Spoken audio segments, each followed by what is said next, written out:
안녕하세요. 인생사연 극장TV입니다.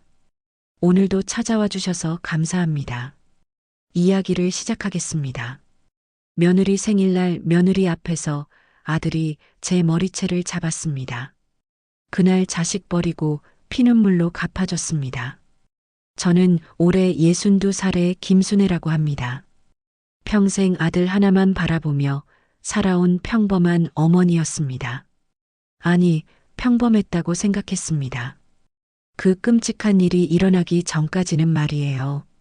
35살 아들 민호는 제 인생의 전부였습니다. 남편을 일찍 여의고 홀로 키운 아들이었거든요. 민호가 5살 때 남편이 교통사고로 세상을 떠났습니다.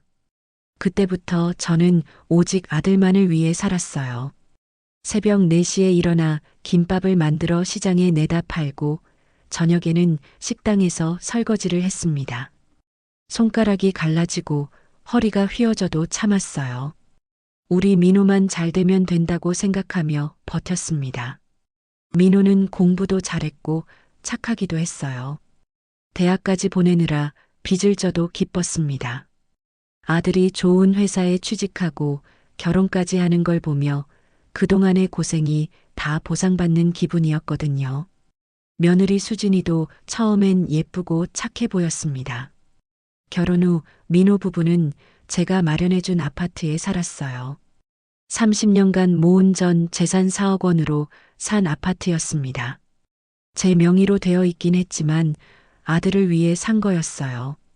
월세로 들어오는 돈도 모두 아들 부부에게 주었습니다.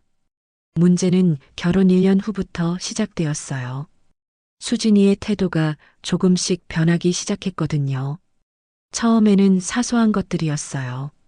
제가 만든 반찬을 먹지 않는다거나 안부 전화를 받지 않는다거나 하는 일들이요. 하지만 며느리니까 이해하려고 노력했습니다. 그런데 시간이 지날수록 수진이는 더 노골적으로 저를 무시하기 시작했어요. 명절에 와서도 인사도 대충 하고 제가 준 용돈 봉투는 받으면서도 고마워하지도 않았습니다. 심지어 제 앞에서 다른 사람들에게 전화하며 시어머니 험담을 하는 소리까지 들었어요. 민호에게 이야기해봤지만 아들은 수진이 편만 들었습니다. 엄마, 수진이가 워낙 예민해서 그래요.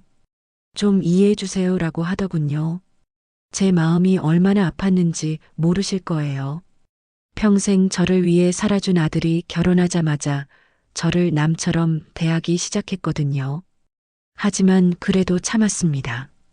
아들이 행복하면 된다고 생각했거든요. 수진이가 임신했다는 소식을 들었을 때는 정말 기뻤어요. 손자를 안을 수 있다는 생각에 그동안의 서운함도 다 잊었습니다. 임신 중에 수진이는 더욱 까칠해졌어요. 입덧이 심하다며 제가 해준 음식은 하나도 먹지 않았습니다. 대신 비싼 배달 음식만 시켜 먹었어요. 그 돈도 제가 주는 거였는데 말이에요. 하지만 며느리 몸이 힘드니까 이해해야 한다고 생각했습니다. 드디어 손자 지훈이가 태어났을 때는 정말 행복했어요. 작고 예쁜 아기를 안고 있으니 그동안의 모든 고생이 다 잊어졌습니다. 손자를 위해서라도 수진이와 잘 지내야겠다고 다짐했어요. 하지만 수진이는 제가 손자를 안는 것조차 싫어했습니다. 아기가 놀랄 수도 있어요라며 제 손에서 아이를 빼앗아 가더군요. 심지어 제가 사온 아기 옷들도 취향이 안 맞는다며 다시 사오라고 했어요. 그래도 저는 참았습니다. 초보 엄마니까 예민할 수 있다고 이해하려고 했거든요. 하지만 수진이의 무례함은 날이 갈수록 심해졌습니다. 지훈이가 돌이 지날 무렵 수진이는 아예 대놓고 저를 무시하기 시작했어요. 제가 집에 가면 인사도 하지 않고 방으로 들어가 버리거나 제 앞에서 일부러 한숨을 쉬며 짜증을 냈습니다. 민호에게 이야기해도 여전히 수진이 편만 들었어요. 수진이가 육아 스트레스가 심해서 그래요. 엄마가 좀 이해해 주세요라고 하더군요. 제가 얼마나 속상했는지 아세요? 30년 넘게 고생해서 키운 아들이 결혼하자마자 저를 짐짝 취급하는 게 말이에요. 하지만 그래도 참았습니다. 아들과 며느리, 손자가 행복하게 사는 게 저의 소원이었거든요. 그런데 지난달 수진이의 28번째 생일이 있었습니다. 평소보다 더 성의껏 준비하고 싶어서 일주일 전부터 계획을 세웠어요. 수진이가 좋아하는 케이크도 예약하고 비싼 한우도 사서 미역국도 끓였습니다. 선물로는 수진이가 평소에 갖고 싶어 했던 100만 원짜리 명품 가방을 준비했어요. 생일 당일 저는 아침 일찍부터 요리를 시작했습니다. 수진이를 위한 생일상을 정성껏 준비했어요. 민호도 회사에서 일찍 들어와서 가족끼리 조촐하게 생일을 축하하기로 했거든요. 하지만 수진이는 제가 준비한 음식들을 보더니 인상을 찌푸렸어요. 이런 거 말고 레스토랑에서 먹고 싶었는데 라고 중얼거리더군요. 그 말을 들은 순간 정말 기가 막혔지만 그래도 참았어요. 며느리 생일인데 기분 나쁘게 하고 싶지 않았거든요. 수진아, 엄마가 정성껏 준비한 거야. 맛있게 먹자라고 민호가 말했지만 수진이는 시큰둥한 표정이었어요. 식사 중에도 계속 불만스러운 표정을 지었습니다. 그러다가 제가 준비한 선물을 드렸어요. 100만 원짜리 명품 가방이었거든요. 제 한 달 용돈보다 비싼 거였지만 며느리를 기쁘게 해주고 싶었어요. 그런데 수진이는 가방을 보더니 이거 작년 모델이잖아요. 요즘은 이런 거 안 매는데 라고 하더군요. 제가 얼마나 속상했는지 모르실 거예요. 그래도 꾹 참고 미안해. 다음에는 내가 원하는 걸로 바꿔줄게라고 했어요. 하지만 수진이는 거기서 그치지 않았어요. 시어머니는 센스도 없으시고 뭘 해도 어설퍼요. 차라리 돈으로 주시지라고 중얼거렸거든요. 그 말을 들은 순간 정말 울고 싶었지만 꾹 참았어요. 민호에게 시선을 보냈지만 아들은 아무 말도 하지 않았어요. 오히려 엄마 수진이 말도 맞는 것 같은데요. 다음부터는 미리 물어보고 사세요라고 하더군요. 그 순간 정말 서러웠어요.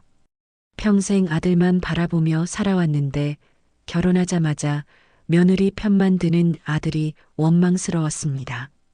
하지만 그래도 참았어요. 오늘만큼은 수진이 생일이니까 기분 나쁘게 하고 싶지 않았거든요.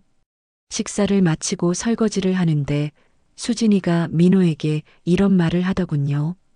오빠, 이제 시어머니 좀 오지 말라고 해요. 매번 와서 간섭하고 눈치 주고 정말 스트레스 받아 죽겠어요.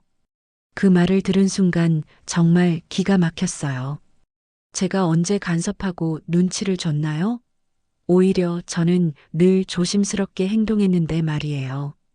수진아, 그래도 우리 엄마인데라고 민호가 말하자 수진이는 더 큰 소리로 엄마 하지 마세요. 시어머니 때문에 우리 부부 사이가 얼마나 안 좋아졌는지 몰라요라고 소리쳤어요.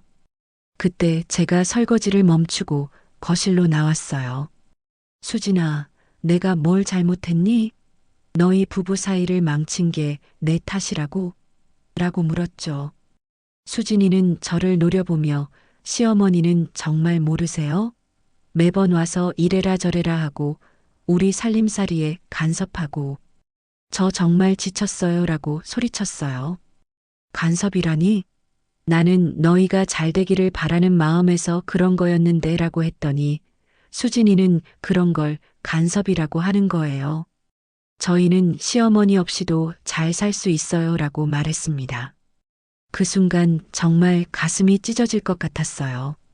평생 아들과 며느리를 위해 살아왔는데 간섭이라는 말을 들으니 정말 서러웠거든요. 민호에게 민호야, 내 생각은 어떠니? 라고 물었어요. 아들이라도 제 편을 들어주기를 바랐거든요. 하지만 민호는 한참을 망설이다가 이런 말을 했어요. 엄마, 사실 저도 엄마가 너무 자주 오시는 것 같아요. 우리도 신혼인데 좀 자유롭게 살고 싶거든요. 그 말을 들은 순간 정말 눈앞이 캄캄해졌어요. 30년간 오직 아들만을 위해 살아왔는데 그 아들이 저를 짐처럼 여긴다는 걸 알게 된 거였거든요. 그럼 내가 지금까지 너희를 위해 한 모든 일들이 간섭이었다는 거니? 라고 물었더니 수진이가 비웃으며 당연하죠. 저희가 부탁한 것도 아닌데 라고 말했어요. 그 순간 정말 분노가 치밀어 올랐어요. 부탁하지 않았다고? 그럼 너희가 사는 이 집은 뭐니? 내가 평생 모은 돈으로 산 집이잖아 라고 소리쳤어요. 수진이는 그건 오빠 명의로 되어 있잖아요 라고 대답했어요. 사실 집은 제 명의였지만 수진이는 그걸 모르고 있었던 거였어요. 너희들 생활비는? 아기용품비는? 그것도 다 내가 준 거 아니야? 라고 했더니 민호가 나서서 엄마 그만해요. 오늘 수진이 생일인데 왜 이러세요 라고 말했어요.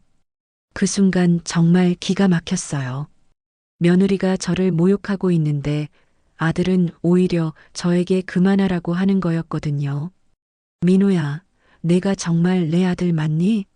내 엄마가 이렇게 모욕당하고 있는데 며느리 편만 들 거야? 라고 소리쳤어요. 그때 민호가 갑자기 화를 내며 일어나더니 이런 말을 했어요. 엄마, 정말 그만해요. 수진이 임신했어요. 스트레스 받으면 안 된다고요. 임신이라는 말을 들은 순간 깜짝 놀랐어요. 둘째를 가진 거였거든요.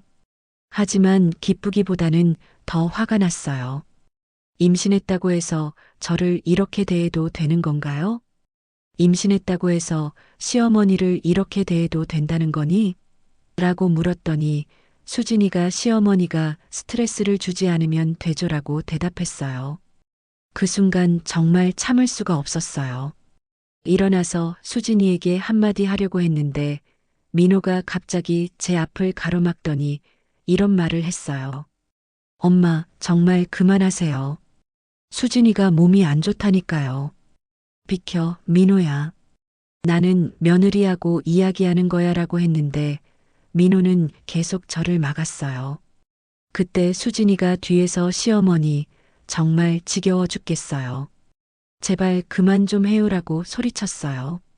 그 말을 들은 순간 정말 화가 머리 끝까지 올라왔어요. 평생 며느리를 위해 살아왔는데 지겹다는 말을 들으니 정말 기가 막혔거든요. 수진이에게 다가가려고 했는데 민호가 갑자기 제 팔을 잡더니 엄마, 진짜 그만해요. 라고 소리쳤어요. 노아, 민호야. 나는 며느리하고 제대로 이야기하려는 거야 라고 했는데 민호는 더 세게 제 팔을 잡았어요. 그때였어요. 수진이가 울면서 오빠, 시어머니가 저한테 소리쳐요. 무서워요라고 말했거든요. 그 순간 민호의 표정이 완전히 변했어요. 마치 제가 며느리를 괴롭히는 악한 시어머니라도 되는 것처럼 저를 노려봤어요. 엄마, 수진이가 무서워한다니까요. 그만하시라고요라고 말했지만 저는 억울해서 그럴 수가 없었어요. 민호야, 내가 언제 수진이를 괴롭혔니? 오히려 내가 괴롭힘을 당하고 있는 거 아니야? 라고 소리쳤어요. 그때 일어난 일이 제 인생에서 가장 충격적인 순간이었어요. 민호가 갑자기 제 머리채를 잡더니 엄마 정말 그만하라고요. 라고 소리치며 저를 흔들었어요. 그 순간 정말 온 세상이 무너지는 느낌이었어요. 제가 평생 사랑하고 키운 아들이 며느리 앞에서 제 머리채를 잡다니 믿을 수가 없었어요. 민호야, 너 지금 뭐 하는 거니? 라고 떨리는 목소리로 물었지만 민호는 저를 더 세게 흔들었어요. 수진이는 뒤에서 오빠 잘했어요. 시어머니가 너무 심했어요 라고 말하며 박수까지 쳤어요. 그 모습을 본 순간 정말 기가 막혔어요. 민호야, 손 놓아. 내가 지금 뭐 하는 건지 알고 있니? 라고 했지만 민호는 엄마가 먼저 수진이한테 소리친 거잖아요 라고 대답했어요. 그 순간 정말 모든 게 끝났다는 생각이 들었어요. 30년간 키운 아들이 며느리 편을 들기 위해 저의 머리채를 잡다니. 이보다 더 큰 배신이 어디 있겠어요. 민호야, 손 놓으라고 했잖아라고 소리쳤더니 그제야 민호가 손을 놓았어요. 하지만 표정은 여전히 차갑더군요. 저는 흐트러진 머리를 정리하며 민호와 수진이를 번갈아 봤어요. 수진이는 민호 뒤에 숨어서 승리한 표정을 짓고 있었고, 민호는 여전히 저를 나쁜 사람 보듯 노려보고 있었어요. 좋다. 정말 좋다라고 중얼거렸어요. 그리고는 가방을 들고 현관으로 향했어요. 엄마, 어디 가세요? 라고 민호가 물었지만 저는 대답하지 않았어요. 현관문을 나서면서 마지막으로 돌아보니 수진이가 민호의 팔짱을 끼고 있더군요. 마치 승리를 자축하는 것처럼요. 집으로 돌아와서 하루 종일 울었어요. 30년간 아들만 바라보며 살아온 제 인생이 무엇이었나 싶었거든요. 아들을 위해 젊음도 건강도 다 바쳤는데 그 아들이 며느리 앞에서 저의 머리채를 잡다니. 그날 밤 민호에게 전화가 왔어요. 엄마, 낮에 너무 흥분해서 그랬어요. 미안해요라고 사과하더군요. 하지만 그 사과가 진심 같지는 않았어요. 마지못해 하는 것 같았거든요. 미안하다고? 너는 내가 뭘 했는지 정말 알고 있니? 라고 물었더니 엄마도 수진이한테 너무 심하게 하셨잖아요 라고 대답하더군요. 내가 언제 수진이한테 심하게 했니? 라고 물었지만 민호는 엄마 목소리가 너무 컸어요. 수진이가 무서워했다고요 라고 말했어요. 결국 끝까지 수진이 편만 들더군요. 저는 더 이상 할 말이 없어서 전화를 끊었어요. 그날 밤 잠을 못 이뤘어요. 계속 그날 일이 생각났거든요. 특히 민호가 제 머리채를 잡던 그 순간이 계속 떠올랐어요. 제가 평생 사랑했던 아들이 어떻게 그럴 수 있었는지 이해가 안 됐어요. 며칠 후 수진이가 전화를 했어요. 시어머니, 그날은 제가 컨디션이 안 좋아서 예민했어요. 미안해요라고 사과하더군요. 하지만 그 사과도 진심 같지 않았어요. 마지못해 하는 것 같았거든요. 수진아, 너는 내가 그동안 너희를 위해 한 일들을 알고 있니? 라고 물었더니 알아요. 그래서 감사하게 생각해요라고 대답했어요. 그럼 왜 그날 그렇게 행동했니? 라고 물었더니 시어머니가 너무 간섭이 심하셔서요. 저희도 자유롭게 살고 싶어요라고 말하더군요. 결국 저를 간섭쟁이로 생각하고 있었던 거예요. 평생 아들과 며느리를 위해 살아온 제가 간섭쟁이라니. 정말 기가 막혔어요. 그 후로 일주일 정도 연락이 없었어요. 평소 같으면 제가 먼저 연락했겠지만 이번에는 아니었어요. 그날 일이 너무 충격적이었거든요. 그러다가 민호가 문자를 보냈어요. 엄마, 이제 그만 화 푸시고 집에 놀러 오세요. 지훈이가 할머니 보고 싶어 해요라는 내용이었어요. 하지만 저는 답장하지 않았어요. 아직도 그날 일이 생생했거든요. 민호가 제 머리채를 잡던 그 순간이 계속 떠올랐어요. 그 후로도 몇 번 더 연락이 왔지만 저는 받지 않았어요. 한동안 시간을 가지고 생각해보고 싶었거든요. 그러던 어느 날 갑자기 깨달은 게 있었어요. 제가 지금까지 아들에게만 매달려 살았다는 거였어요. 제 인생을 아들에게 다 바쳤지만 결국 아들은 저를 짐으로 여기고 있었던 거예요. 그날 밤 혼자 앉아서 곰곰이 생각해 봤어요. 정말 이대로 살아야 하나 싶었거든요. 아들이 원하는 대로 뒤에서 조용히 있어야 하나 싶었어요. 하지만 가만히 있을 수는 없었어요. 그날 일이 너무 충격적이었거든요. 평생 사랑했던 아들이 며느리 앞에서 제 머리채를 잡다니. 생각할 때마다 가슴이 찢어질 것 같았어요. 그래서 결심했어요. 이번에는 제대로 보여주기로 말이에요. 아들이 저를 어떻게 생각하든 상관없이 제가 지금까지 얼마나 많은 희생을 했는지 똑똑히 보여주기로 했어요. 먼저 변호사를 찾아갔어요.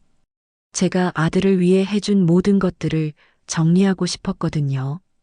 변호사는 제 이야기를 듣더니 깜짝 놀라더군요.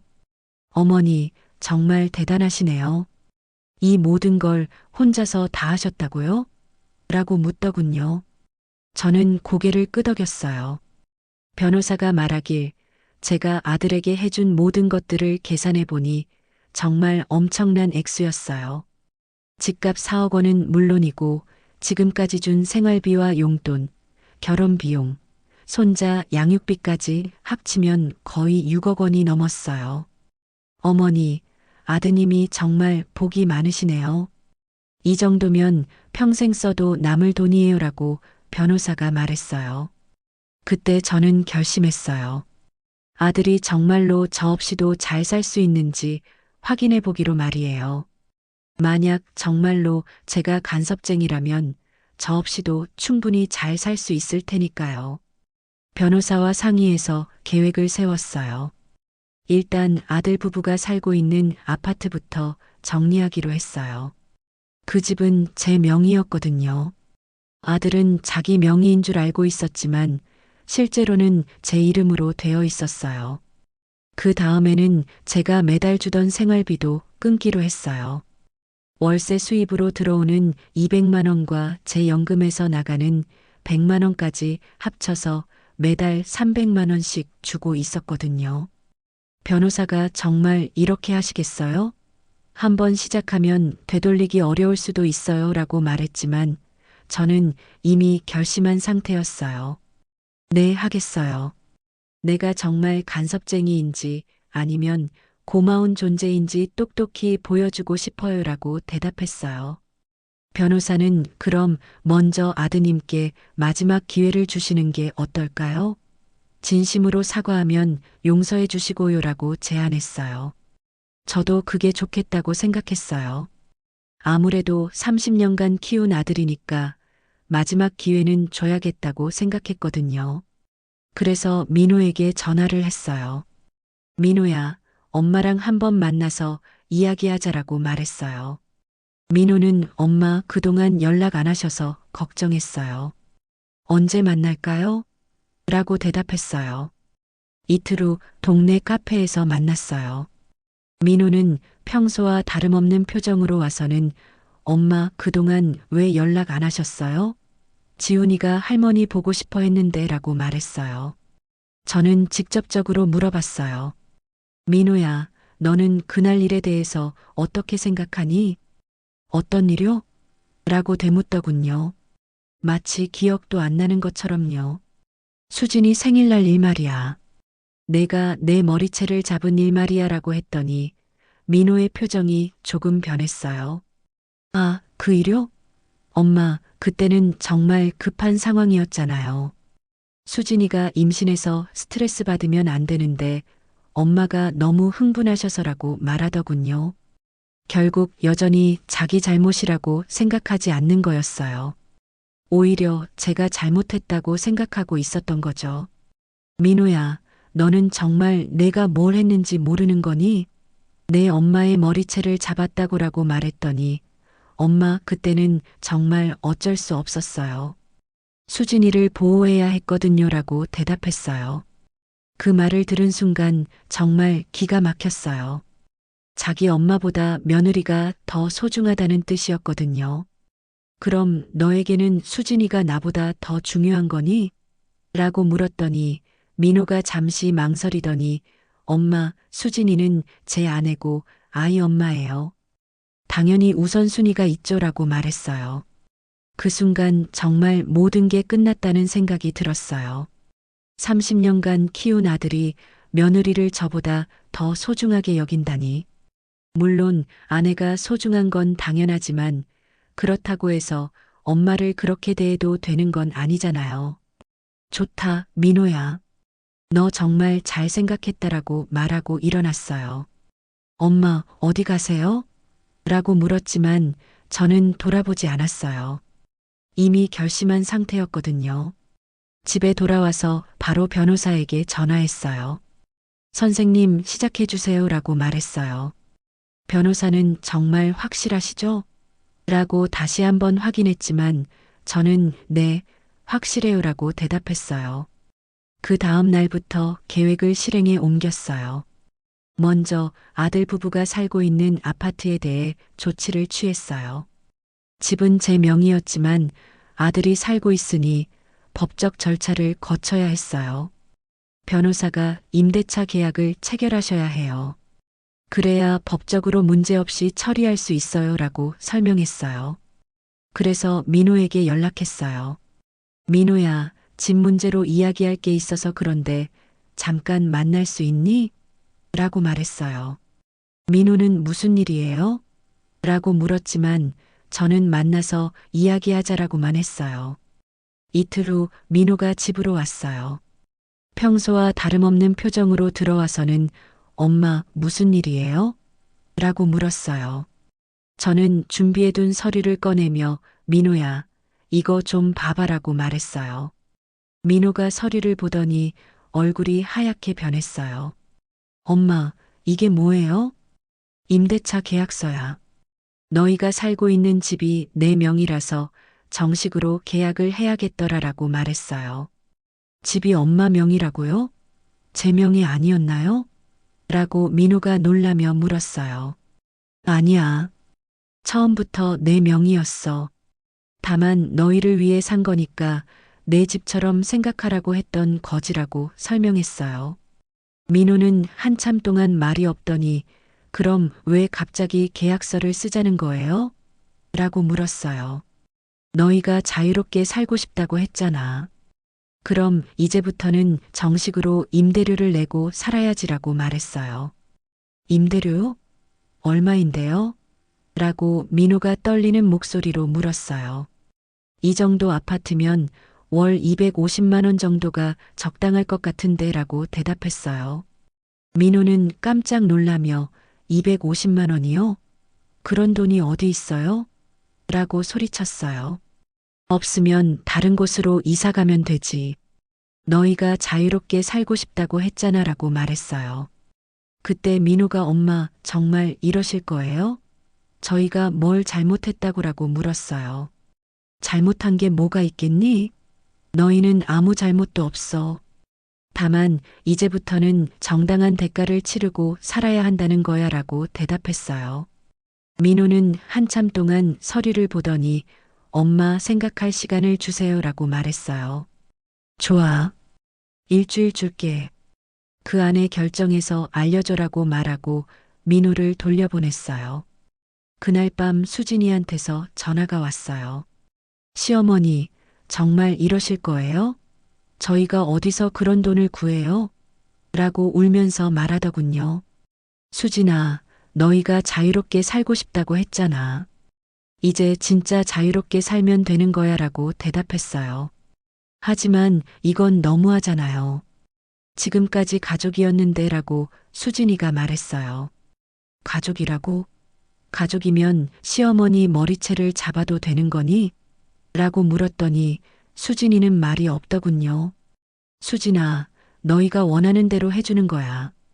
더 이상 간섭하지 않을게라고 말하고 전화를 끊었어요.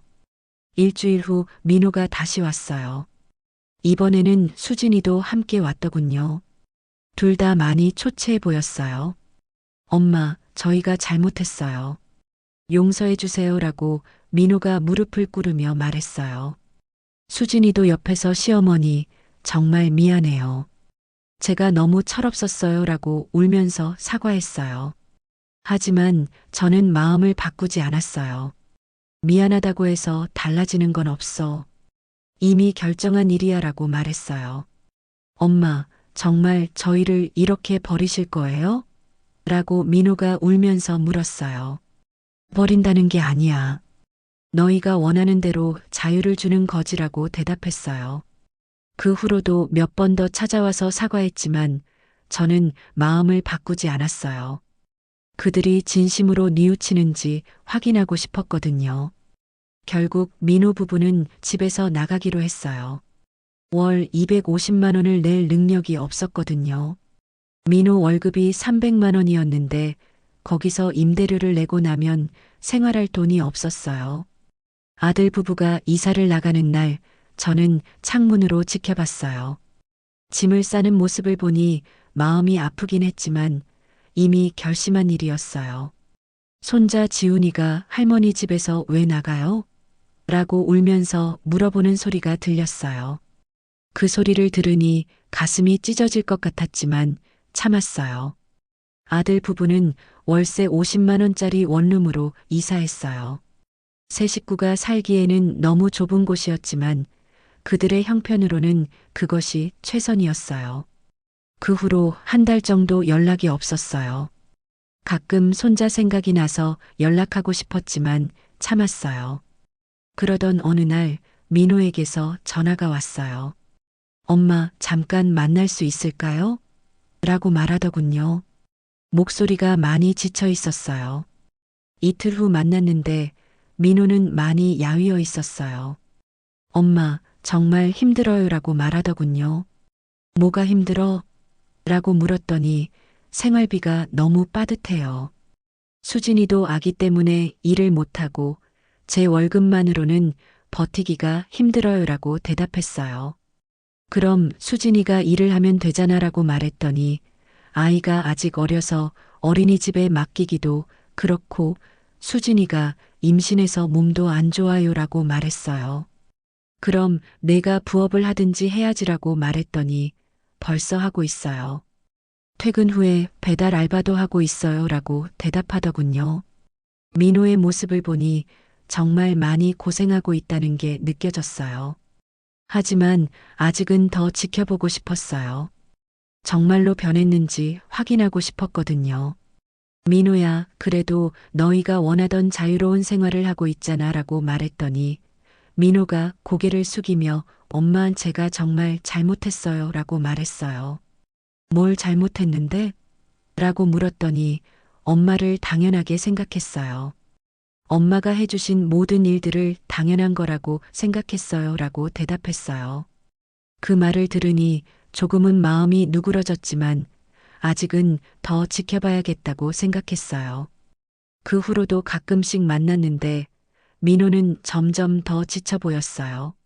수진이도 임신 중인데다 좁은 원룸에서 사는 스트레스 때문에 많이 힘들어하고 있다고 했어요.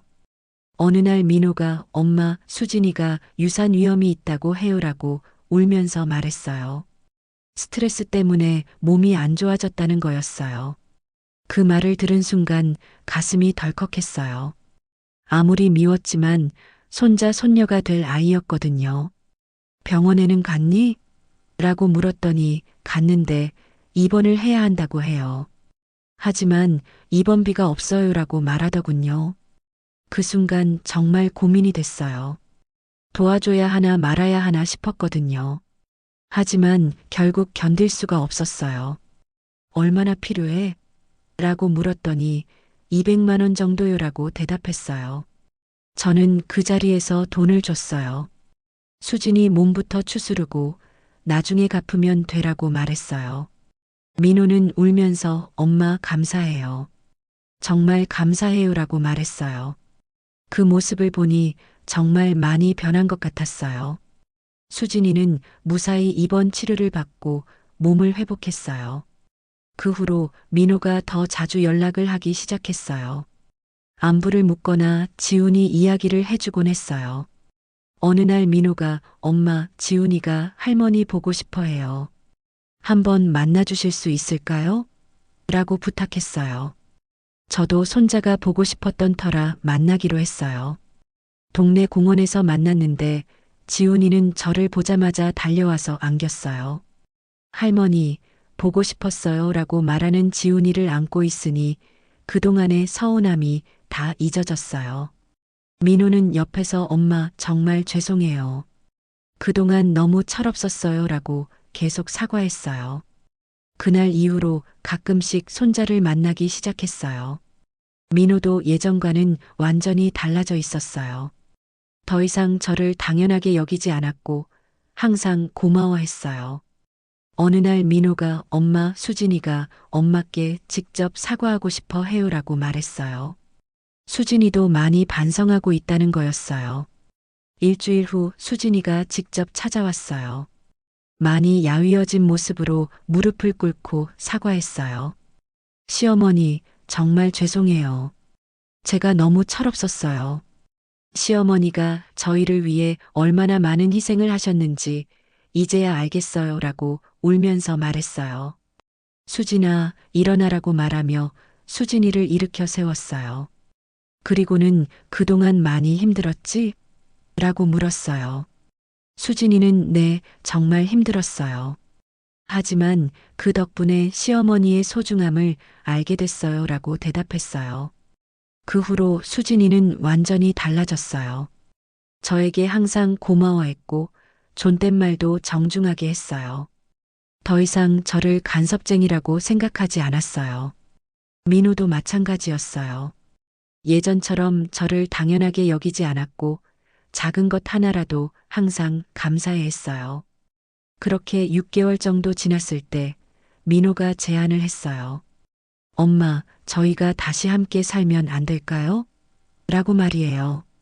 하지만 저는 아직은 아닌 것 같다라고 대답했어요. 정말로 변했는지 더 지켜보고 싶었거든요. 그 후로도 계속 지켜봤는데 민호와 수진이는 정말 많이 변해 있었어요. 저를 진심으로 존중하고 감사해 했어요. 특히 민호는 엄마, 제가 정말 바보였어요. 엄마를 당연하게 생각했어요.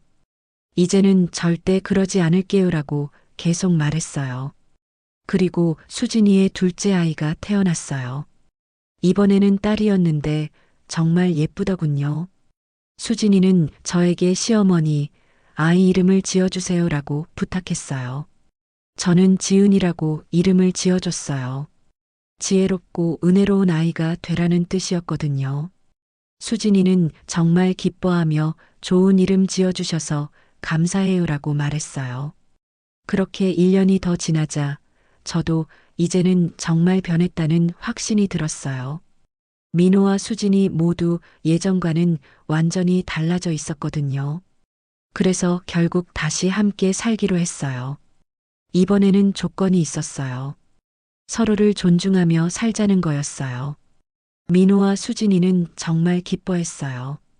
엄마, 감사해요. 정말 감사해요라고 계속 말했어요. 다시 함께 살기 시작한 후 우리 가족은 예전보다 훨씬 화목해졌어요. 서로를 당연하게 여기지 않고 항상 감사하며 살게 됐거든요. 민호는 엄마, 그때 제가 엄마 머리채를 잡은 건 정말 용서받을 수 없는 일이었어요. 평생 후회할 거예요 라고 말했어요. 수진이도 시어머니, 제가 정말 철없었어요. 이제는 시어머니가 얼마나 소중한 분인지 알겠어요 라고 말했어요. 그리고 놀라운 일이 일어났어요. 민호가 갑자기 요리에 관심을 보이기 시작한 거예요. 제가 하는 요리를 옆에서 보며 배우더군요. 엄마 요리가 정말 맛있어요. 저도 배우고 싶어요라고 말했어요. 저는 정말 기뻤어요. 평생 요리 한번 제대로 안 하던 아들이 관심을 보이다니. 민호는 정말 열심히 배웠어요. 처음에는 서툴렀지만 점점 늘어가더군요. 특히 제가 만드는 김치찌개를 정말 좋아했어요. 어느 날 민호가 엄마, 저 요리 관련 일을 해보고 싶어요라고 말했어요. 무슨 일을 하고 싶은데? 라고 물었더니 작은 밥집을 차려보고 싶어요. 엄마 요리를 사람들에게 알리고 싶어요라고 대답했어요. 저는 정말 놀랐어요. 회사 다니는 걸 그렇게 좋아하던 민호가 밥집을 하고 싶다니. 정말 그러고 싶니? 라고 물었더니 네, 정말 그러고 싶어요. 엄마 손맛을 이어받고 싶어요라고 대답했어요. 결국 민호는 회사를 그만두고 작은 밥집을 차렸어요. 처음에는 걱정이 많았지만 민호가 만드는 음식은 정말 맛있었어요. 제 요리를 제대로 배운 거였거든요. 밥집은 입소문을 타면서 손님들이 많이 찾아왔어요. 특히 김치찌개와 된장찌개가 인기였어요. 수진이도 밥집 일을 도왔어요. 서빙도 하고 계산도 했어요. 예전에 까칠했던 모습은 온데간데 없이 사라졌어요. 그렇게 1년이 지나자 밥집은 동네에서 유명한 맛집이 되었어요. 민호는 정말 행복해했어요. 엄마, 이 모든 게 엄마 덕분이에요. 엄마가 저를 가르쳐 주시지 않았다면 이런 일은 불가능했을 거예요 라고 말했어요. 저도 정말 뿌듯했어요. 아들이 제 손맛을 이어받아서 사람들을 행복하게 해주고 있다니. 지금 우리 가족은 정말 행복하게 살고 있어요. 서로를 존중하고 감사하며 살아가고 있거든요. 때로는 그날 일이 생각날 때가 있어요. 민호가 제 머리채를 잡던 그 순간 말이에요. 하지만 이제는 그 일이 있었기에 우리가 더 가까워질 수 있었다고 생각해요. 고통스러운 시간이었지만 그 덕분에 서로의 소중함을 깨달을 수 있었거든요. 지금 민호는 매일 저에게 엄마 사랑해요. 감사해요라고 말해요. 수진이도 마찬가지예요. 그리고 손자들도 할머니를 정말 좋아해요. 지훈이는 이제 7살이 되었는데 할머니가 해주는 요리를 제일 좋아해요. 작은 손녀 지은이도 이제 4살인데 저만 보면 할머니 하고 달려와서 안겨요. 어제는 지훈이가 할머니, 저도 할머니처럼 요리 배우고 싶어요라고 말하더군요. 벌써부터 요리에 관심을 보이니 정말 기특했어요.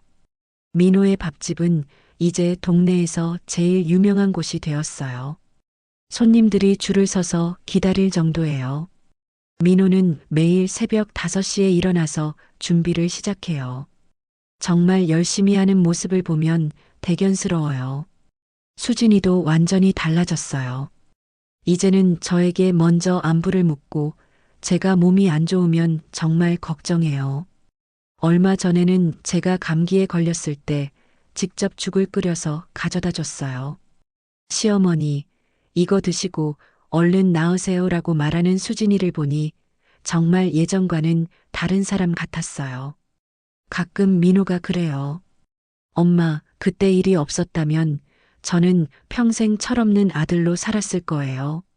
엄마가 저를 깨우쳐 주신 거예요 라고 말이에요. 그 말을 들을 때마다 마음이 복잡해요. 아픈 과정이었지만 결과적으로는 우리 가족 모두에게 좋은 변화를 가져온 거니까요. 지난주에는 민호가 밥집 확장을 제안했어요. 엄마, 손님이 너무 많아서 더 큰 곳으로 이전하는 게 어떨까요? 라고 말이에요. 하지만 저는 지금이 딱 좋은 것 같다. 너무 욕심 부리지 말자라고 했어요. 작지만 따뜻한 밥집이 더 좋은 것 같았거든요. 민호는 엄마 말씀이 맞아요. 지금처럼 정성스럽게 하는 게 중요하죠라고 대답했어요. 요즘은 정말 평화로운 날들을 보내고 있어요. 아침에 일어나면 수진이가 차를 끓여주고 민호는 아침 준비를 하러 밥집에 가요. 저는 손자들과 함께 아침을 먹고 오후에는 밥집에 가서 도와주기도 해요. 손님들이 저를 보면 사장님 어머니시죠? 정말 요리 잘하시네요 라고 말해줘요. 그럴 때마다 정말 뿌듯해요. 어느 날은 단골 손님이 사장님, 어머니 덕분에 이렇게 맛있는 음식을 먹을 수 있어서 정말 감사해요라고 말하더군요. 그 말을 들은 민호가 네, 저희 엄마가 정말 대단한 분이에요라고 자랑스럽게 대답하는 걸 보니 가슴이 벅차올랐어요. 지금 생각해보면 그날의 일은 정말 끔찍했지만 필요한 일이었던 것 같아요. 그 일이 없었다면 우리는 계속 서로를 당연하게 여기며 살았을 거예요. 민호는 이제 저에게 엄마 정말 죄송했어요. 그리고 감사해요라는 말을 자주 해요. 처음에는 민망했지만 이제는 그 말이 정말 진심이라는 걸 알아요. 수진이도 마찬가지예요. 시어머니, 제가 정말 철없었어요. 이제는 시어머니가 얼마나 소중한 분인지 알겠어요 라고 자주 말해요.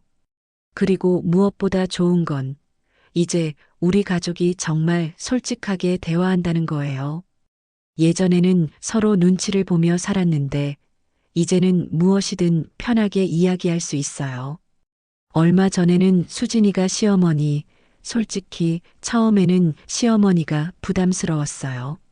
하지만 이제는 시어머니 없으면 안 되겠어요라고 말하더군요. 그 말을 들으니 정말 마음이 따뜻해졌어요. 진심으로 저를 필요로 한다는 느낌이 들었거든요. 지난달에는 제 생일이 있었어요. 민호와 수진이가 정말 정성스럽게 준비해줬어요. 수제 케이크도 만들고 제가 좋아하는 음식들도 직접 만들어줬어요. 특히 민호가 직접 만든 미역국 맛이 정말 좋았어요. 엄마가 해주시던 그 맛이 나나요? 라고 물어보는 민호를 보니 정말 기특했어요. 정말 맛있다. 이제 엄마보다 더 잘하는 것 같은데 라고 말했더니 민호가 엄마를 이길 수는 없어요. 엄마가 제 스승이니까요 라고 대답했어요. 그날 저녁 가족들이 모두 모여 앉아서 이야기를 나누는데 민호가 갑자기 엄마 한 가지 부탁이 있어요 라고 말했어요. 뭔데? 라고 물었더니 엄마 요리법을 정리해서 책을 만들면 어떨까요? 많은 사람들에게 엄마의 손맛을 알리고 싶어요 라고 말하더군요. 저는 깜짝 놀랐어요. 내가 뭘 아는데 책을 만들어라고 했더니 수진이가 시어머니 정말 좋은 생각이에요. 시어머니 요리는 정말 특별해요라고 말했어요. 결국 우리는 정말로 요리책을 만들기로 했어요. 민호가 엄마의 사랑이 담긴 요리라는 제목을 지었어요. 요리책 작업을 하면서 저는 제 인생을 되돌아보게 됐어요. 정말 많은 일들이 있었지만 결국 모든 게 좋은 방향으로 흘러왔다는 생각이 들었어요. 특히 그날의 충격적인 일조차도 결과적으로는 우리 가족에게 필요한 일이었다는 생각이 들어요. 그 일이 없었다면 우리는 계속 서로를 소홀히 하며 살았을 테니까요. 이제 민호는 제게 이런 말을 자주 해요. 엄마, 저는 정말 복받은 아들이에요. 이렇게 훌륭한 엄마를 둔 게 제 인생 최고의 행운이에요. 그 말을 들을 때마다 그동안의 모든 아픔이 다 잊어져요. 결국 제대로 된 아들로 키워낸 거니까요. 수진이도 이제는 저를 진짜 엄마처럼 여겨요. 시어머니, 친정 엄마보다 더 의지가 되세요라고 말할 때도 있어요. 손자들도 할머니를 정말 사랑해요. 지훈이는 할머니가 세상에서 제일 좋아요라고 말하고 지은이는 저만 보면 할머니 사랑해요라고 말해요. 이런 모습들을 보면 정말 행복해요. 그 힘들었던 시간들이 있었기에 지금의 행복이 더욱 소중하게 느껴져요. 지난주에는 민호가 엄마, 저희 가족여행 한번 가요라고 제안했어요.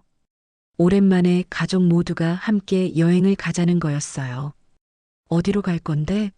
라고 물었더니 엄마가 가고 싶은 곳 어디든지요라고 대답했어요. 결국 우리는 제주도로 가족여행을 다녀왔어요.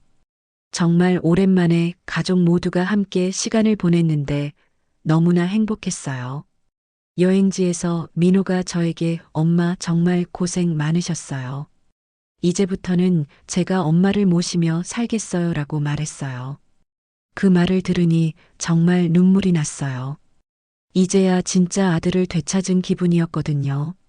수진이도 시어머니, 저희를 포기하지 않고 기다려주셔서 감사해요라고 말했어요. 지금 우리 가족은 정말 화목해요.